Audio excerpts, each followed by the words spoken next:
G'day guys and welcome to Aussie English. My objective here is to teach you guys the English spoken down under.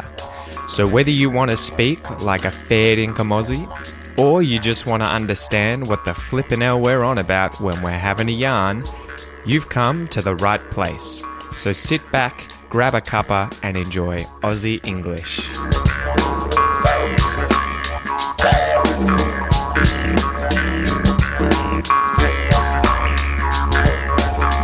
G'day guys and welcome to this episode of Ask Pete Anything. So this is episode number 2 where I answer any kind of questions that you guys send me in, whether they're about me, whether they're about Australia, about English. They can be about anything you like, anything you want to hear someone who's a native speaker of English speak about. Ask me the question and I'll try and find an answer for you guys, whether or not I know it at the time. So today's question is from Luis Mateos. I hope I said that correctly. Luis. He said, "Hey Pete, I wonder if you could explain why English speakers add up, the word up, to some verbs. Like open up the door versus open the door, or like I have to clean my room versus I have to clean up my room. It seems to me that adding up, it's not really necessary. It'd be great if you could explain to us why you do this in English."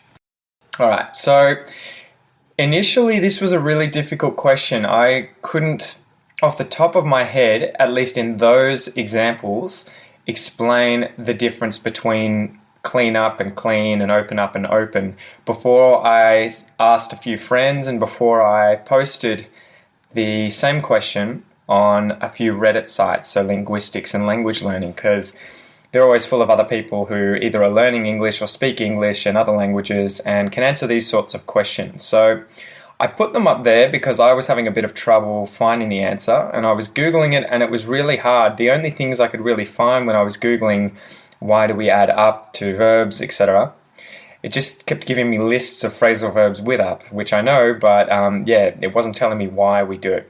So unfortunately, I couldn't really find any information about the history of why English does this. So I can't give you a specific example or a specific explanation as to why English uses the word up with words like open and clean.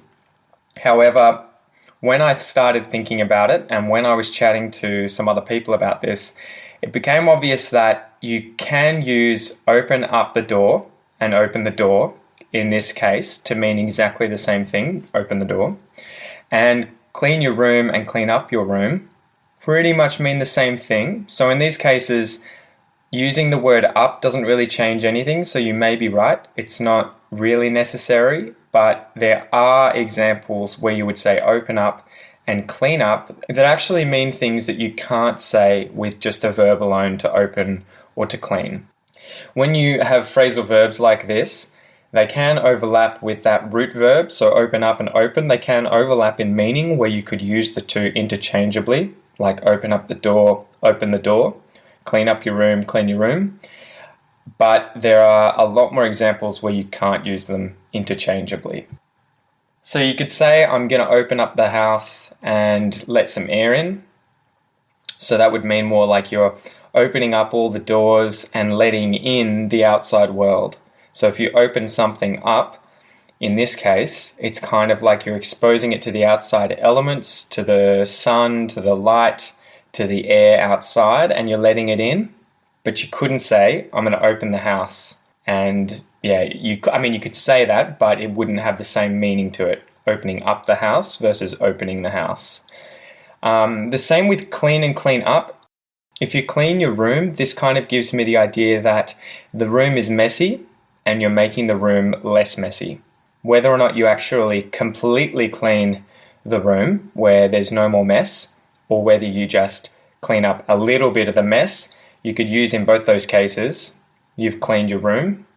However, if you were to clean up your room, this would suggest that you have finished cleaning it. So if you clean up the room, it means that you have to clean it until it's finished. So the task has to be completed.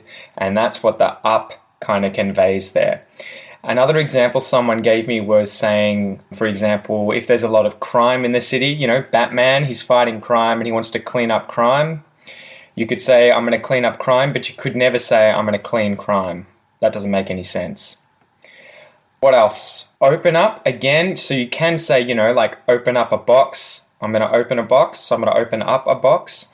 That, in that example, it means exactly the same thing, but you can use the phrasal verb to open up to mean, as I said previously, sort of to expose to the outside elements. So you can open up a room, a house, a building, and let the outside in. So you let the air, the sun, the light in.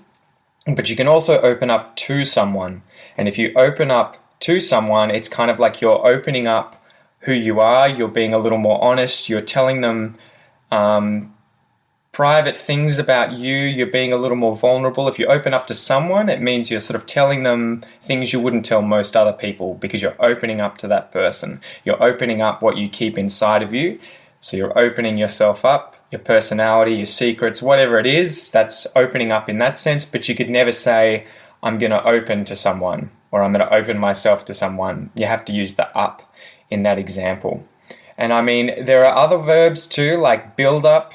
If you build something up, it could be like literally building a building up. It would give more the sense to me. I would think more if you're building a building up, you're building it up on level by level by level.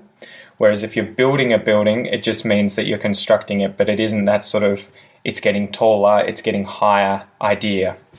You can come up with something. Again, come up, that's kind of like create something or get the idea for something. Like I came up with a great idea.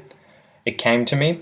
So again, it's kind of bizarre because the up doesn't really have a literal meaning when you add it to these verbs, but it does change the meaning. So you could never say, I'm coming with an idea. In that sense, you have to say, I'm coming up with an idea. If you're coming with an idea, it gives the idea, or it makes me think that you are going somewhere with an idea that you have to tell someone about that idea. Another example could be to divide something up and to divide something. If you're dividing something up, to me, that suggests that you're dividing something, but it's going to be given out to different people. So say you've got a cake and you're dividing the cake up. It would mean to me in my head when I hear that you're chopping the cake up and then you're going to give the cake to different people. So like pieces of the cake, you're going to give them out. But if you were just dividing the cake, that would give the idea that you're just cutting the cake into pieces, but you're not necessarily giving it out, you're just cutting it up. So there's another one, cutting something up and cutting something. They can be used interchangeably. To meet someone, to meet up with someone, they can be used interchangeably in that example. I'm meeting up with a friend on the weekend. I'm meeting a friend on the weekend. So there are a lot of these phrasal verbs. You kind of just have to learn them, and even if you don't use them, just recognize them when you hear them, because sometimes they do mean exactly the same thing. Sometimes they don't. You just have to learn the context and listen out for that context and when they're being used and how they're being used.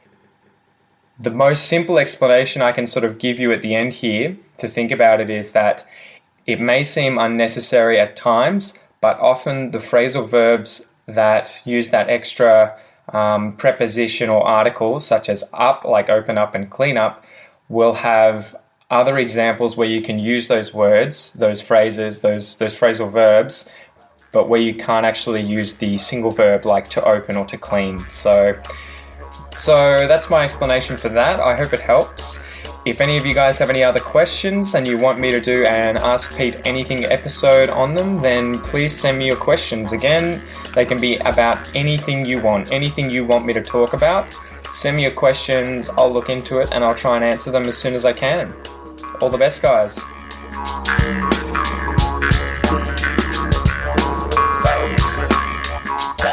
Thanks for listening to the Aussie English podcast, guys. If you haven't already, please come and join the community on Facebook at www.facebook.com/the Aussie English podcast, where I make daily posts about anything and everything related to Australia. Also, if you're enjoying the podcast, then please leave a review on iTunes or Stitcher or whichever platform you're listening to it through, as it'll help the podcast grow. Thanks again, guys, and enjoy your day.